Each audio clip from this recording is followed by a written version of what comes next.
विकास के काम को देखता हूँ, क्या ज़रूरत है इसको समझने की कोशिश करता हूँ।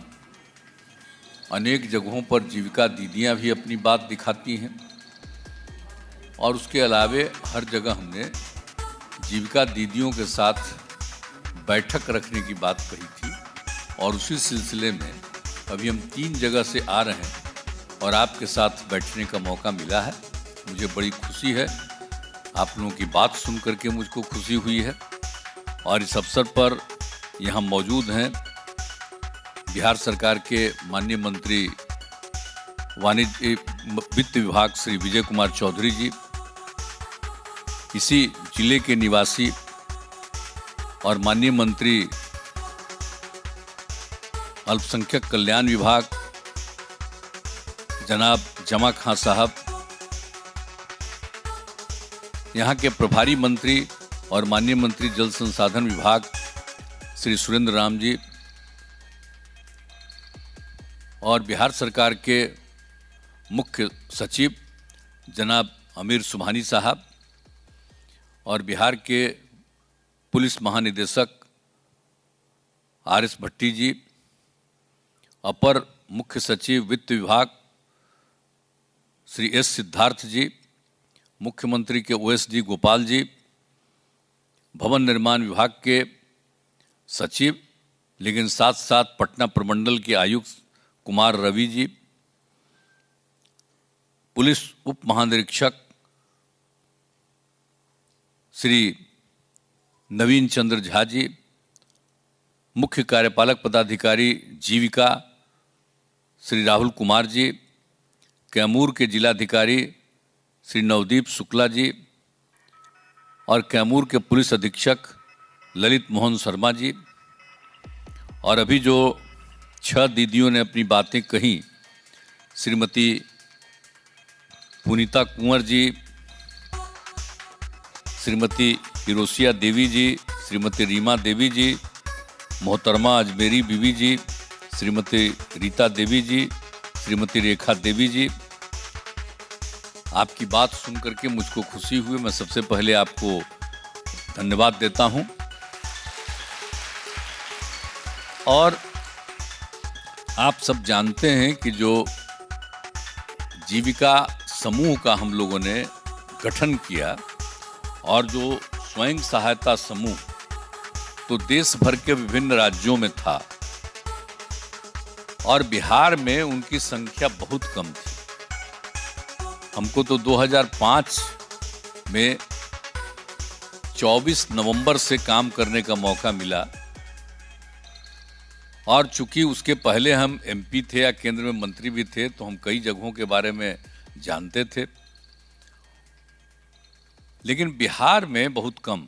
लेकिन जब हमने काम संभाला तो 1 ही महीना 1.5 महीना के बाद 2 जगह हम जा करके देखे थे, बातचीत भी किए थे। अच्छा लग रहा था, लेकिन हमको लगा कि इनको और ज़्यादा बढ़ाने की ज़रूरत है और अपने यहाँ इनकी संख्या बहुत कम है। हमारी आबादी कितनी ज़्यादा है, कितनी महिलाओं की संख्या है, लेकिन उससे कम जुड़ी हुई हैं। तो इसीलिए हमने उसी समय तय किया कि भाई हम स्वयं सहायता समूह में वृद्धि करेंगे उसकी संख्या में, और इसके लिए हमने जो इन सब कार्यों के विशेषज्ञ थे उन लोगों को भी आमंत्रित किया, बुलाया और बातचीत करके कि किस तरह से हमको बढ़ाना, तो उसकी संख्या को बढ़ाना का तय कर लिया।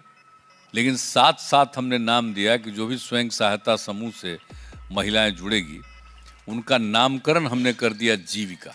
तो आज जीविका दीदी के रूप में आप सब जानी जाती, तो हमने जीविका दीदी आप सब लोगों का नामकरण कर दिया। अब उसके बाद जब ये हो गया तो उस समय की जो सरकार थी, आज वाली सरकार केंद्र की नहीं, हम उस समय की सरकार की बात कर रहे हैं, तो उन लोगों को मालूम हुआ कि भाई यहाँ पर तो ये बहुत ज़्यादा बढ़ा दिए हैं, नामकरण कर दिए हैं जीविका। आ करके वहाँ के केंद्रीय मंत्री भी देखने लगे, बात किए, सब कुछ देख करके खुश हुए। फिर उन्होंने प्रशंसित किया, कहा कि बहुत अच्छा काम आप यहाँ पर किए और आपने नाम दे दिया है जीविका, बहुत अच्छा लगा। और उसके बाद वो लोग दिल्ली से पूरे देश में जो स्वयं सहायता समूह से जुड़े लोगों का नाम कर दिया आजीविका।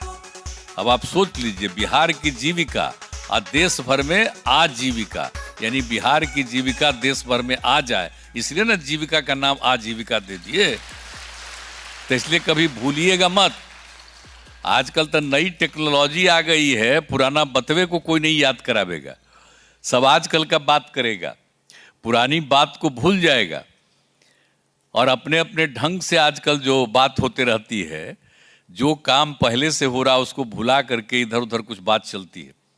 तो मुझको खुशी होती है आप लोगों को कि आपकी संख्या बहुत बढ़ी, और आप जानते हैं उसी समय हमने कह दिया था, तय कर दिया था कि हम अपने यहाँ बिहार में कम से कम 10 लाख स्वयं सहायता समूह बनाएंगे। अब 10 लाख से भी ज़्यादा बढ़ गई और जीविका दीदियों की संख्या हो गई स्वयं सहायता समूह में सब मिला करके 1,30,00,000 से ज़्यादा महिलाएं अब जीविका दीदियां हो गई। तो ये कितनी खुशी की बात है। आज ही बताया कि 240 लोग, आप लोग यहाँ पर जीविका दीदियां बैठी हैं, और रास्ता में जितना जगह गए हैं सब जगह तो जीविका दीदी से हमारी भेंट होती रहती है। सबका काम देखते हैं, कितना अच्छा काम कर रही है, अपनी बात बताती हैं। तो ये खुशी की बात है। और हम लोगों ने किया था यही कि ज़्यादा से ज़्यादा जब ये बनेंगी तो जीविका दीदियां अपने परिवार का उत्थान करेंगी और समाज का उत्थान करेंगी, और समाज के हर तबके के लोगों को, गरीब गुरबा तबके के लोगों को इसके साथ हमने जोड़ने की कोशिश की। हिंदू हो, मुस्लिम हो, अनुसूचित जाति, अनुसूचित जनजाति, अति पिछड़ा, अन्य कोई भी, सब लोगों को इससे जोड़ने का हम लोगों ने जो प्रयास किया, और इतनी बड़ी संख्या में सब जुड़ी हैं और आगे बढ़ रही हैं, तो ये खुशी की बात है। आप लोगों से मिलकर के बहुत अच्छा हुआ, और आप लोगों के लिए तो हमने वो काम किया।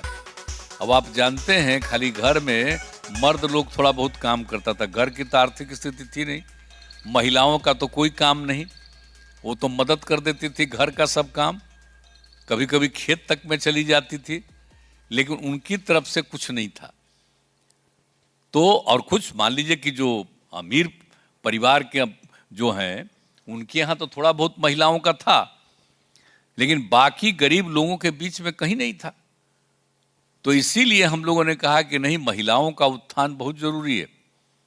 अगर समाज का विकास होगा तो खाली पुरुष से नहीं होगा, जब महिलाएं विकसित होंगी तो ये सब मिलकर के इतना काम करेंगी कि हमारा समाज बहुत आगे बढ़ेगा। और इसी सिलसिले में आप लोगों के लिए किया। अब महिलाओं के उत्थान के लिए एक तो आपका काम हमने शुरू कराया, और उसके साथ साथ लड़कियों को पढ़ा कम न पाते थे, 5वीं क्लास तक पढ़ा देते थे, और उसके आगे बेचारे को गरीबी के कारण उसको कहाँ से कपड़ा दे पाते, आगे का नहीं दे पाते थे। तो हमने कहा कि नहीं, 8वां तक तो शुरू करा दिए, सरकार की तरफ से पोशाक की योजना ये शुरू कर दी। अब फिर हमको लग नहीं 8वें तक का है तो और आगे हम पढ़ाएंगे और आगे बढ़ाएंगे, तो हम लोगों ने उसके लिए शुरू कर दिया। तो सब लोगों के लिए जो काम शुरू करा दिया हम लोगों ने, और जो लड़कियों की संख्या बढ़ने लगी तो कितनी खुशी हुई। और इसके साथ साथ जब हम लोग काम शुरू किए तो आप जानते हैं ना कि शुरू में ही हम लोगों ने महिलाओं के लिए, उनके विकास के लिए हम लोगों ने क्या किया, 2006 में ही जब पंचायती राज्यों का चुनाव हुआ संस्थाओं का, तो केंद्र में कानून बना था। ये हम बता रहे हैं 93-94 की बात आपको बता रहे हैं। उसमें हम केंद्र में थे, हम MP, और उसके लिए जो कमेटी बनी थी लोकसभा और राज्यसभा सबका मिला के, उस कमेटी के हम मेंबर थे, बड़ा मेहनत किए थे उसमें। तो उसी में हम जब बिहार में तो दिक्कत हो रही थी, तो उसके बाद हमने कहा कि नहीं, और उसमें था पहले से तय कि महिलाओं के लिए कम से कम 1/3 महिलाओं के लिए रहेगा, कम से कम 1/3 केंद्र का नियम बना था, जो हम लोग उस काम में लगे थे। तो हम जब यहाँ पर काम शुरू किए तो हमने कहा भाई 1/3 तो कम से कम न है, ज़्यादा तो जितना चाहे कर सकते हैं। तब महिला और पुरुष दोनों को तो बराबर ही हम मानते हैं, संख्या थोड़ा कम है महिला की, लेकिन हम तो चाहते हैं महिला पुरुष दोनों बराबर माना जाए, इसलिए हमने 50% आरक्षण, तो 50% आरक्षण कर दिया। और सोच लीजिए महिलाएं कितनी बड़ी संख्या में जीतने लगी। अब पहले तो कुछ थोड़ा बहुत कोई खास करके अमीर परिवार की महिलाएं कहीं कहीं जीत जाती थी, लेकिन बाकी तो गरीब गुरबा तबके का कोई नहीं होता था। तब उसके बाद कितनी संख्या हुई। और फिर अगले साल नगर निकायों का चुनाव था, उसमें भी हमने 50% कर दिया, और उसके बाद कितनी महिलाएं आती। अनुसूचित जाति, अनुसूचित जनजाति, अति पिछड़े सबके लिए हो। तब कितनी बड़ी संख्या में गरीब गुरबा तबके के लोग पढ़े।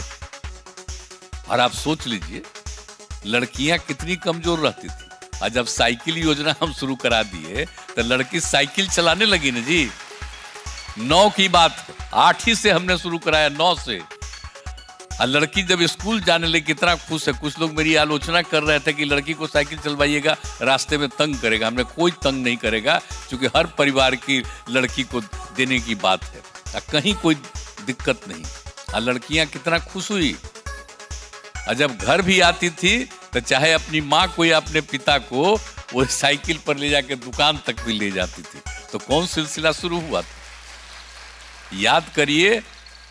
और इस देश में कहीं नहीं, कितने विकसित राज्य कहीं नहीं था, यही हम लोगों ने शुरू किया। और इसकी जानकारी दुनिया को मिली बाहर, तो बाहर से लोग यहां देखने के लिए आए। और उस समय, अब आजकल थोड़ी कभी छपेगा, देखिएगा ना 10-11 में विदेश में ये बात छपी कि बिहार का तो कमाल काम किया है, इस साइकिल योजना शुरू किया है लड़कियों के लिए। तो इसकी कितनी तारीफ हो रही थी। तो हम लोगों ने शुरू किया। अब बाद में लड़का जगह जगह जाता था तो कहता था सुनी कुछ हमरा ला भी करी, तो हम कहे ठीक है। 11 के बाद लड़का के लिए भी हम शुरू कर दिए, वो अलग बात है। लेकिन देखिए लड़कियों की संख्या कितना स्कूल में बढ़ गई, तो सब चीज पढ़ाने लगे। आप लोगों को जीविका दीदियों को बना करके ये काम, और कितना ज्यादा लोग पंचायती राज संस्थाओं में और नगर निकायों में, और उसके बाद सरकारी सेवा में आरक्षण किया। 2013 में पुलिस के बल की जो बहाली होती थी, हमने उसमें कर दिया कि महिलाओं का आरक्षण कम से कम होगा 35%, और महिलाओं का आरक्षण हो गया। तो उसमें अब जानते हैं बिहार में पुलिस में जितनी महिलाएं हैं, महिला पुलिस है, इतना ज्यादा पुलिस की महिलाएं कहीं नहीं है। देश के कितने बड़े बड़े राज्यों में नहीं है। अब कितना काम कर रही है। और उसी तरह से सभी सरकारी सेवाओं में हम लोगों ने 2016 से करवा दिया सबको ही 25% 35%। तो इस तरह से एक एक चीज का जो हम लोगों ने काम किया, तो हर तरह से सब चीज को हम लोगों ने बढ़ाया, महिलाओं को आगे बढ़ा करके 1/3 से भी ज्यादा।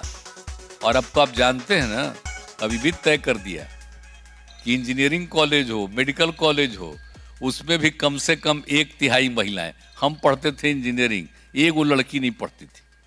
अब आज देखिए कितनी लड़कियां पढ़ने लगी, मेडिकल में, इंजीनियरिंग में, सब जगह अब कितना पढ़ने लगे। हम लोग तो अपने यहाँ कर दिए कि कम से कम, मतलब संख्या तो और बढ़ेगी, अब कितना ज्यादा पढ़ाई में जो बढ़ गई, तब लड़कियां कितना पढ़ने लगी। अब आप जानते हैं ना, लड़कियां पढ़ेगी तो ये हम लोगों के यहाँ जो है बिना मतलब का बिहार में हो जाता है। प्रजनन दर कितना ज्यादा था, जब हम काम शुरू किए तो देखा कि प्रजनन दर 4.3, और उसके बाद हमने पूरा का पूरा अध्ययन करवाया तो देखा पति पत्नी में अगर पत्नी मैट्रिक पास है तो देश भर के विभिन्न राज्यों में उस परिवार का प्रजनन दर 2। हमने बिहार में भी करवाया कि पति पत्नी में पत्नी मैट्रिक पास है तो देखा जाए, तो यहां भी देखा गया कि ज्यादातर परिवारों में अगर पति पत्नी मैट्रिक पास है तो उसका प्रजनन दर 2। और देश भर का भी पता किए, अगर पति पत्नी में पत्नी मैट्रिक से भी आगे इंटर पास है तो उसका प्रजनन दर मिला 1.7। अब बिहार का भी हम कराए तो इतनी खुशी हुई कि अगर मैट्रिक के आगे इंटर या आगे पढ़ी हुई महिला है पति पत्नी में तो मिल गया 1.6। तो कितनी खुशी हुई कि लड़कियां पढ़ेगी तो अपने आप प्रजनन दर घटेगा। इसके लिए कानून नहीं बनाना चाहिए कि भाई 2 से ज्यादा पैदा मत करिए। कुछ लोग बोलते हैं तो हम लोग तो आलोचना करते हैं। अरे यहां जो बनाया हुआ था 1 का कर दिया था चाइना वाला, तो हम तो गए थे, ये भी थे मेरे साथ। चाइना, उसका हालत देखिए, बुरा हाल था। माने जो हम लोगों के साथ था लड़का, अपने माता पिता का नामे नहीं लेता, बातें नहीं करता था और रास्ते भर चलता था। शाम में हम देखने चले जाते थे, 7 दिन थे और शाम में देखने चले जाते थे। अपना पति पत्नी दोनों है और उसका बच्चा या बच्ची उससे अलगे टहला रहता था। तो हम कहे देख लीजिए, अगर ये अपना कर दिया 2 का, हालत क्या हो गया। अब बाद में चाइना का हालत इतना खराब हुआ कि उन लोगों ने नंबर बढ़ा दिया उसका 2, अब 2 के बाद कर दिया 3। और यहां पर भी कुछ लोग बोलते रहता है कि 2 कर दीजिए, इससे बड़ी मूर्खता कुछ हो सकती है, ये कभी नहीं बनना चाहिए। लेकिन जैसे ही पति पत्नी दोनों पढ़ी रहेगी तब प्रजनन दर तो घटवे करेगा। मालूम है, हम जो इतना पढ़वा रहे हैं तब प्रजनन दर घट के कितना हो गया, 2.9 पर पहुंच गए। 4.3 से 2.9 और कुछ ही साल में 2 पर आ जाएगा। और फिर जान लीजिए 15-20 साल के बाद फिर आबादी एकदम नियंत्रित हो जाएगा। तो ये सब काम है, तो सब तरह से ना उत्थान होगा जी, सब आगे बढ़ेगा ना। तो ये सब काम किए हुए हैं और आप लोगों का जो काम है सब चीज के लिए, हर चीज के लिए है। अब होता है तो उसमें भी तो आप पंचायती राज चुनाव में भी चुनाव लड़ती हैं कई लोग। अब इस तरह से पढ़ाई उढ़ाई का काम है सब तरह से। लेकिन हम आपसे यही आग्रह करेंगे, अपना काम तो करिए, परिवार का उत्थान करिए, समाज को भी सबको ट्रेनिंग दीजिए, आगे बढ़ाइए। और आपको तो बता ना दिए कि हम लोगों की संख्या तो अब ज्यादा बढ़ गई, हम तो चाहेंगे और संख्या बढ़ाइए। और आप लोग अभी बोल रहे थे, हम यही कहना चाहते हैं, अब पहले से हम दीदियों के लिए समस्याएं, काम और आगे बढ़ाते जाते हैं ताकि उनकी आमदनी बढ़े। और आगे भी जो हम इस बार चक्कर लगा रहे हैं, घूम रहे हैं, तो मेरा मकसद यही है कि आपकी संख्या भी बढ़े और आपकी आमदनी भी बढ़े। इसी के लिए हमारी यात्रा है। आज जब आपकी संख्या बढ़ेगी और आपकी आमदनी बढ़ेगा तो समाज विकसित ही ना हो जाएगा जी। जो गरीब गुरबा तबका है वो ठीक होकर के और आगे बढ़ेगा तो राज्य का कितना बड़ा विकास होगा। हम तो देखते हैं कितना अच्छा काम करती हैं, कितना बात साफ साफ बोलती हैं। पहले महिला कुछ बोल पाती थी, आजकल कितना बढ़िया से आप लोग सब बात अपना बोल देते हैं, तो कितना अच्छा लग रहा है। तब मुझको खुशी न है भाई कि आप लोगों के लिए जो काम किया, तो मुझको इतनी प्रसन्नता होती है कि भाई नामकरण भी जीविका दीदी किया, स्वयं सहायता समूह बढ़ाए, आज बढ़ रहा है। और उसी के साथ साथ और सब जो काम कर रहे हैं उसके चलते सबका उत्थान हो रहा है। तो हम तो अब अस्पताल में, अब देख न लिए, हम तो एक में गए एक जगह देखने कि वहां पर जीविका दीदी बड़ा अच्छा कर रही थी, तो हमने कहा अरे भाई अब सब अस्पताल में करवाइए, जीविका दीदी ही वहां बनाएगी, वस्त्र भी कराएगी, खाना तो देने का शुरू करा दिया। अब उसके आगे अब हमने तय कर दिया कि अब ये करिए साफ सब। अब कितना बढ़िया काम हो रहा, कितना काम मिलने जा रहा। तो इसी तरह से हम अभी और भी बढ़ बढ़ करके आपके लिए और अवसर बढ़ाएंगे ताकि आपकी आमदनी बढ़े और आप और लोगों को शामिल करवाइए। अपने बाल बच्चा को तो पढ़ाइए और सबको करिए, कोशिश करिए कि बाकी लोग शामिल हो, सब लोग आगे बढ़े, कोई पीछे नहीं रहे। तो जो हम लोगों ने किया अभी आप लोगों ने बता दिया, जो एकदम गरीबी में थे, पीछे पड़े हुए थे, तभी ना हम लोगों ने 2018 में वो काम किया। तो सब जीविका दीदियां में भी आप शामिल हो रही, बहुत खुशी की बात है। शराबबंदी तो आप ही के चलते ना लागू हुआ भाई। 15 में पटना में मीटिंग हो रहा था, अपना भाषण देके हम बैठ गए, जीविका की दीदियां सब थी। आज जब हम बैठे तो कहा कि देखिए शराब बड़ा खराब चीज़ है, बुरी चीज़ है, शराबबंदी लागू कीजिए। तो हम फिर लौट के गए और कहा कि देखिए 3 महीना में तो चुनाव होने वाला है, अगर अगला बार फिर चुनाव में जीत करके आएंगे तो हम शराबबंदी लागू कर देंगे। अब खुशी हो गई सबको। आज जब आ गए 15 में जीत गए, फिर तो 16 से लागू न कर दिए। आप लोग कितना, आप लोगों के लोगों के बीच से कितने लोग घूमे, कितना लोगों को समझाए, क्या क्या कहानी। जब हम 16 में सब जगह घूम रहे थे और पूछ रहे थे कि अपना अनुभव बताइए महिलाओं को, तो कितना अनुभव बताई कि मेरे पति शराब पीते थे, नौकरी करते थे, शराब पीते थे, अब पी करके आते थे, झगड़ा करते थे और कुछ नहीं लाते थे घर के लिए। हम लोग बड़ा दुखी रहते थे। और जब शराबबंदी लागू हो गया तब आते हैं, सब्जी खरीद करके लाते हैं, मुस्कुराते हैं, बहुत अच्छा लगते हैं। अब कितना बड़ा परिवर्तन हो रहा है। तो कुछ तो घचपच करने वाला रहता है, गड़बड़ करने वाला, लेकिन ज्यादातर आदमी ठीक हो जाता है। आप जानते हैं 2018 में जो सर्वे हुआ, 1,64,00,000 लोगों ने शराब पीना छोड़ दिया जो पीते थे।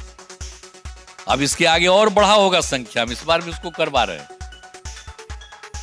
यहां पर बैठे हुए कहे हुए हैं कि जल्दी तेजी से वो सर्वे कराइए तो और संख्या बढ़ेगी।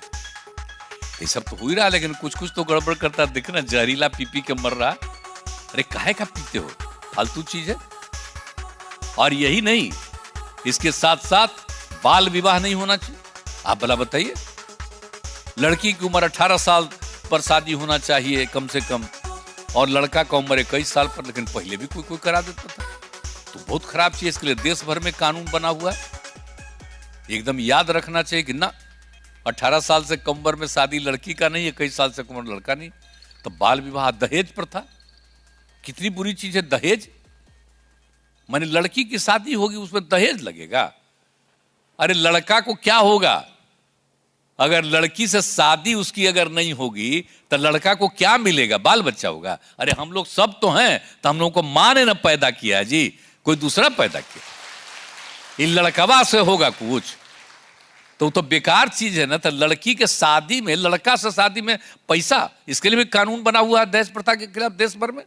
लेकिन तब भी कोई इधर उधर करता है। एकदम विरोध करना चाहिए। और आप तो जानते ही ना, हम लोग इसके लिए भी तो पूरा का पूरा कराए थे ना जी। 18 में कितना पूरे तौर पर हुआ था, अभियान चला था, समाज सुधार अभियान। तो ये सब एक एक तरह से करके पूरा हुआ, और कितनी बड़ी संख्या में सब शामिल हुए। और इसके बाद तो पिछले साल जो हम लोग कर रहे थे समाज सुधार अभियान, तो इसमें हमने तीनों चीज कहा था। शराबबंदी के बारे में, दहेज प्रथा को खत्म करिए, बाल विवाह को नहीं होने दीजिए। ये सब करके जो सब हुआ, तो उसके बाद हमने कहा कि भाई जो हमने समाज सुधार अभियान चलाया पिछले साल, हमने कह दिया इसको बंद नहीं करना।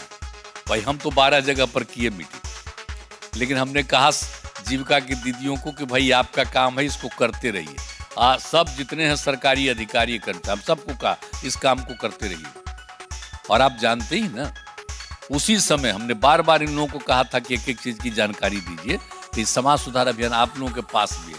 इसको छपवा के कितना चीज हम लोग छपवा करके दिए, आप देख लीजिए जरा, एक एक चीज का। शराब के बारे में, देश को आजाद कराने वाले राष्ट्रपिता महात्मा गांधी बापू, आजादी की लड़ाई में आप लोग जरा जान लीजिए, हम लोगों का तो जन्म हुआ आजादी के बाद। मेरे पिताजी आजादी की लड़ाई में थे। जब हम बच्चे थे तो हमको आजादी की लड़ाई का सब बात बताते थे, और वही हमको बताते थे, ये सब बात हम जाने। और उसके बाद बापू क्या करते थे? एकदम शराब बहुत खराब चीज है, कोई मत पियो। क्या था? शराब आदमियों से न सिर्फ उसका पैसा छीन लेता है, बल्कि उसकी बुद्धि हर लेती है। ये सब को कहते थे बापू। और शराब पीने वाले इंसान हैवान हो जाते हैं। नहीं पीजिएगा तो इंसान है, आप पीने लगिएगा तो हैवान हो जाइएगा। अब बताइए, राष्ट्रपिता कहें, बापू कहें, आजादी हो गया, अभी 75 साल के बाद बहुत लोग कहने लगे हैं अरे बापू ने ना आजादी दिलाया, तब बापू का बात नहीं मानिएगा। कुछ लोग अपने को काबिल समझते हैं। क्या हुआ आप समझते हैं? वर्ल्ड हेल्थ ऑर्गेनाइजेशन, WHO, विश्व स्वास्थ्य संगठन, ये दुनिया भर के जो कुछ भी बीमारियां होती हैं उसके बारे में वो बना है, वो संस्था है अंतरराष्ट्रीय, और सारे देश के लिए और सबके लिए वो काम करता है। और उसने, विश्व स्वास्थ्य संगठन ने 16 के बाद सर्वे करना शुरू किया, और 18 में प्रकाशित हुआ, 2018 में। उसने क्या कहा कि अगर पूरे दुनिया में एक साल में 30 लाख लोग मरते हैं, आई जो 30 लाख लोग मरते हैं उसमें 5.3% लोग दारू पीने के कारण मर जाते हैं। ये अब सोचिए, विश्व स्वास्थ्य संगठन का रिपोर्ट है, आप लोगों के लिए दिया हुआ है, देखिए और सबको दिखाइए। क्या कह दिया? अगर 20 साल से लेके 39 साल वाले अगर पीते हैं दारू तो सबसे बड़ी संख्या में बनते हैं। जितने लोगों की मृत्यु होती है उसका 13.5% मृत्यु उस नई पीढ़ी के लोगों की होती है दारू पीने के कारण। आप बताइए, 200 तरह की बीमारियां होती हैं, अनेक बहुत ज्यादा ऐसी बीमारियां जिस बीमारियों से लोग शिकार होते हैं, और उस बीमारी में शराब पीने वाले सबसे ज्यादा शिकार हो रहे हैं। एक एक चीज लिखा हुआ है और हर प्रकार से इन सब चीजों के बारे में जो कर लेता है, शराब पीता है, अब आप जानते न हैं, और उसके बाद क्या करता है, आत्महत्या भी कर लेता है। तो ये सब चीज किया है, एक एक चीज। और शराब पी के गाड़ी चलाता है तो गाड़ी का जितना एक्सीडेंट दुनिया में एक होता है उसका 27% गाड़ी की दुर्घटना सिर्फ दारू पीने वाला अगर चलाता है तब होता है। ये एक एक बात इसमें लिखा हुआ, कितना बीमारियां, बापू का कहा हुआ बात। और दहेज प्रथा और बाल विवाह के बारे में जो हम लोगों ने लिख दिया, कानून बना हुआ। तो इन सब चीजों के लिए हम यही आग्रह करेंगे कि आप और आगे बढ़िए, आपको और आगे बढ़ाने के लिए हम काम करते रहेंगे। और दूसरा चीज है कि आप लोगों ने ही कहा है शराबबंदी लागू, उसके लिए सबको समझाते रहिए। और दूसरी चीज है कि बाल विवाह और दहेज प्रथा से मुक्ति कराइएगा, ये सब काम भी कराते रहिए, सबको समझाइएगा। कोई अगर शराब लेकर के ये करके लेता है अगर दहेज प्रथा से, तो उसके घर शादी में मत जाइएगा, सबको मना कर देगा। तो जिसके यहाँ लेगा पैसवा लेकर के शादी करेगा तो कोई जैबे नहीं करेगा तो कैसा खराब उसको लगेगा। इसलिए पिछले ही साल न तय किए कि सब काम करना, किसी को जाने नहीं देना, तो कितना अच्छा होगा, इससे बहुत लोग ठीक हो जाएगा। और जो पहले हम कहे माने लड़की के ब्याह के लिए शादी करेगा, ये पैसा लेगा, ये कोई तरीका है? कितनी बुरी चीज है। तो इसलिए इन सब चीजों का भी साथ साथ लोगों को जागृत करते रहिए, यही हमारा अनुरोध है। तो ये सब भी काम करिए। अब बाकी सबको, और समाज में भी बहुत लोग झंझट खड़ा करना चाहता है, तो आप जो इतना बढ़िया काम कर रही हैं तो समाज में झंझट मत पैदा होने दीजिए, प्रेम और भाईचारे का भाव रखिए। हिंदू हो, मुस्लिम हो, कोई जात का हो, एक दूसरे का झगड़ा नहीं, तो ये माहौल रहेगा। हम लोगों ने तो इतना कोशिश किया, और आजकल तो लगा हुआ होगा, बहुत लोग लगेगा कि कुछ झगड़ा हम बढ़वाएंगे, तो ये बड़ा गंदा चीज है। आप याद करिए कितना होता था पहले, और कितना हम लगातार काम करते रहे जिसके चलते झंझट कम हुआ, और हिंदू मुस्लिम का झगड़ा कितना कम हुआ। लेकिन कुछ तो ट्राई करेगा, इधर उधर करेगा, तो ये सब के लिए भी कोशिश करनी है। सब लोगों को मिल करके आपस में प्रेम और भाईचारे का भाव रखना चाहिए। तो ये सब चीज करिएगा। और आप जो काम कर रही हैं बहुत अच्छा काम कर रही हैं, और ज्यादा जो आपका अनुभव लगे कि ये काम भी करना चाहिए तो वो भी काम करिए। आपको और ज्यादा हम मदद करवाएंगे सरकार की तरफ से, और ज्यादा काम का अवसर आपको देंगे, ताकि आपकी आमदनी बढ़े। खूब आगे बढ़िए और लोगों को भी आगे बढ़ाइए, समाज बहुत आगे बढ़ेगा। और आप लोगों का चेहरा देख करके हम मुझको बड़ी खुशी होती है। मैं सब आप लोगों का अभिनंदन करता हूं। हम लोग जब बच्चे ही थे, आप बोलिए ना, उसके पहले घूमते थे, कहीं कुछ था नहीं, कितना ज्यादा महिलाओं की स्थिति खराब दिखती थी। अब तो देख रहे सब अच्छा है। तो इसलिए बहुत बढ़िया हमको लगता है आप लोग का कितना बढ़िया से सब बात कर रही हैं, आप बोलती भी हैं। तो इसी तरह से सबको सिखाइए और सबको बढ़ाइए, यही हमारा सबसे आग्रह है। और आप सब लोगों की बात सुनी, बहुत खुशी है। और जो मैंने कह दिया मैं फिर कहता हूं, आप लोगों की तरक्की को और बढ़ाने के लिए, आमदनी को और आगे बढ़ाने के लिए ही हमारी इस बार वाली यात्रा है। इसके आगे और हम लोग बढ़वाना चाहेंगे। और आप भी सबको जीविका दीदियों की संख्या बढ़वाइए और सबको सिखाइए, यही आपको कहना। इन्हीं शब्दों के साथ आप सबका अभिनंदन करते हुए मैं अपनी बात समाप्त करता हूं। बहुत बहुत धन्यवाद।